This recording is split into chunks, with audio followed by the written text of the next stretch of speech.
poi song song a o poi ber mai ti kha darang kan in ton na lai ngai lai en sim lo ti nang nen kun hun lua ma len tun arem si lo ngai chung nga in ten atul ta si ngan mana darang kan in ton lo lan hu val kan san la ni zong te kha nang nen pui te tua nga kan in then tur hi poi zong zong a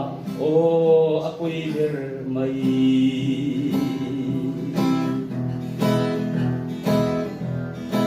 darang kan in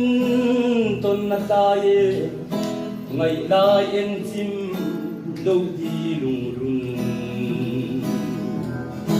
nang nen run hun luang len run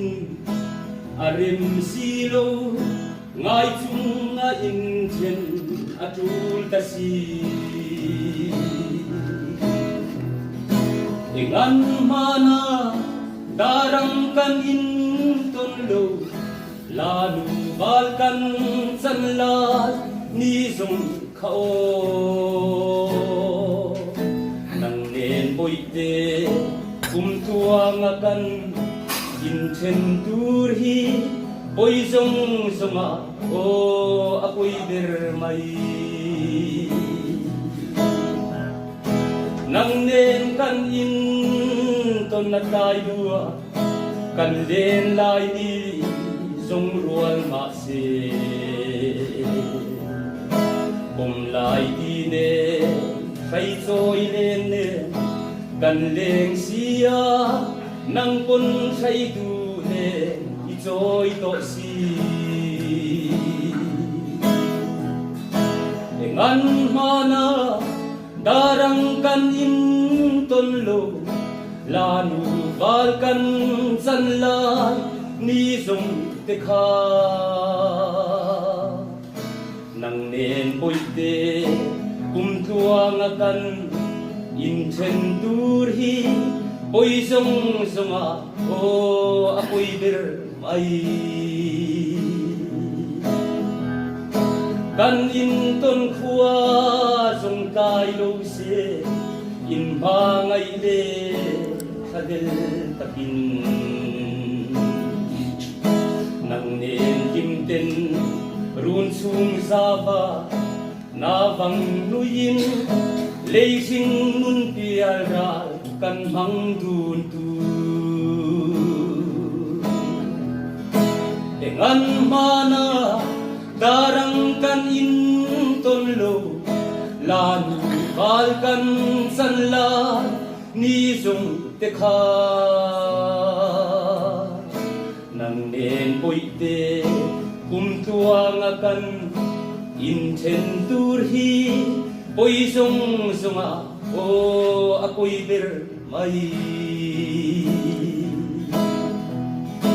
kan in ton khua zong tai lo se in ba ngai le khadel takin nang nen kim ten run sung zava na vang nuin leising nun pial ra kan mang dun tu dengan mana darang kan in ton lo lanu val kan san la ni zong te kha nang nen poi te kum tua nga kan in then tur hi poi zong zong a o a poi ber mai chung khuan le ruat lo ti mo kan lo ni le poi zong zong a o a poi ber mai poi zong zong a o a poi lua ani talo ne